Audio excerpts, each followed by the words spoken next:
ವಂದನಾ ಕಾರ್ಯಕ್ರಮಕ್ಕೆ ತಮಗೆಲ್ಲರಿಗೂ ಸ್ವಾಗತ. ಈ ದಿನ ನಾನು ಕಡಲೆಪುರಿಯಲ್ಲಿ ಉಪ್ಪಿಟ್ಟನ್ನ ಮಾಡೋದು ಹೇಗೆ ಎಂದು ತಿಳಿಸಿಕೊಡುತ್ತಿದ್ದೇನೆ. 6 ಚಮಚದಷ್ಟು ಎಣ್ಣೆಯನ್ನು ಹಾಕಿಕೊಂಡಿದ್ದೆ. ಅದಕ್ಕೆ ಅರ್ಧ ಚಮಚದಷ್ಟು ಸಾಸಿವೆಯನ್ನು ಸೇರಿಸಿಕೊಂಡಿದ್ದೇನೆ. ಈಗ ಸಾಸಿವೆಯು ಚೆನ್ನಾಗಿ ಸಿಡಿಯುತ್ತಿದೆ. 6 ಹಸಿ ಮೆಣಸಿನಕಾಯಿಯನ್ನು ಹೆಚ್ಚಿ ಹಾಕಿಕೊಂಡಿದ್ದೇನೆ. ಇದಕ್ಕೆ 1 ಚಮಚದಷ್ಟು ಕಡಲೆಕಾಯಿ ಬೀಜ, 1 ಚಮಚದಷ್ಟು ಕಡಲೆಬೇಳೆ, 1 ಚಮಚದಷ್ಟು ಉದ್ದಿನ ಬೇಳೆ, 1 ಚಮಚದಷ್ಟು ಜೀರಿಗೆಯನ್ನು ಹಾಕಿಕೊಂಡು ಚೆನ್ನಾಗಿ ಫ್ರೈ ಮಾಡೋಣ. ಸ್ವಲ್ಪ ಕರಿಬೇವಿನ ಸೊಪ್ಪು, 2 ದೊಡ್ಡ ಗಾತ್ರದ ಈರುಳ್ಳಿಯನ್ನು ಹೆಚ್ಚಿ ಹಾಕಿಕೊಂಡಿದ್ದೇನೆ. 1 ದೊಡ್ಡ ಟೊಮೊಟೊವನ್ನು ಹೆಚ್ಚಿ ಹಾಕಿಕೊಳ್ಳುತ್ತಿದ್ದೇನೆ. ಇದನ್ನೆಲ್ಲ ಚೆನ್ನಾಗಿ ಫ್ರೈ ಮಾಡುವ. ಇದನ್ನ ಕ್ಲೋಸ್ ಮಾಡೋಣ. ಕ್ಲೋಸ್ ಮಾಡಿದರೆ ಒಳಗಡೆ ಹಬೆಯಲ್ಲಿ ಚೆನ್ನಾಗಿ ಬೇಯುತ್ತದೆ.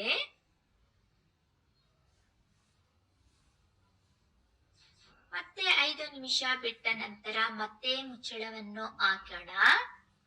ನೋಡಿ, ಈಗ ಚೆನ್ನಾಗಿ ಬಾಡಿದೆ.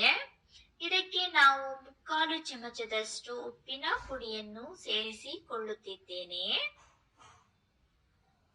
ಈರುಳ್ಳಿಗೆ ಉಪ್ಪಿನ ಪುಡಿಯನ್ನು ಸೇರಿಸಿಕೊಂಡರೆ ಚೆನ್ನಾಗಿ ಬಾಡುತ್ತದೆ.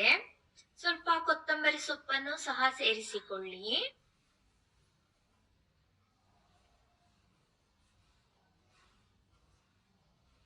ಮತ್ತೆ ನಾನು ಕೊತ್ತಂಬರಿ ಸೊಪ್ಪನ್ನು ಸೇರಿಸಿಕೊಳ್ಳುತ್ತಿದ್ದೇನೆ.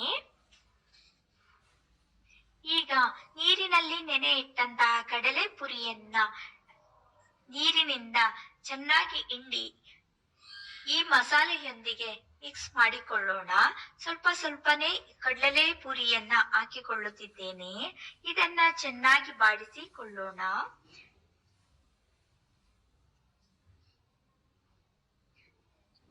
ನಮ್ಮ ಸ್ಪಂದನಾ ಟೆಕ್ ಪ್ರೋ ಕಾರ್ಯಕ್ರಮವು ತಮಗೆಲ್ಲರಿಗೂ ಇಷ್ಟವಾದಲ್ಲಿ ಲೈಕ್ ಮಾಡಿ, ಶೇರ್ ಮಾಡಿ, ಕಮೆಂಟ್ ಮಾಡಿ, ಸಬ್ಸ್ಕ್ರೈಬ್ ಆಗೋದನ್ನ ಮರಿಬೇಡಿ.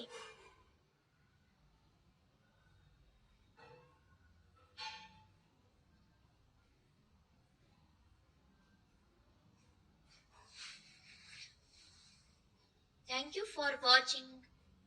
ಇದಕ್ಕೆ ಬೇಕಾದರೆ ನೀವು ನಿಂಬೆ ಹಣ್ಣಿನ ರಸವನ್ನು ಸಹ ಸೇರಿಸಿಕೊಂಡರೆ ತುಂಬಾ ರುಚಿಯಾಗಿರುತ್ತದೆ.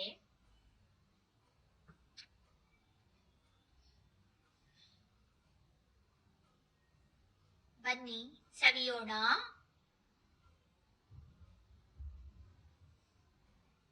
Thank you.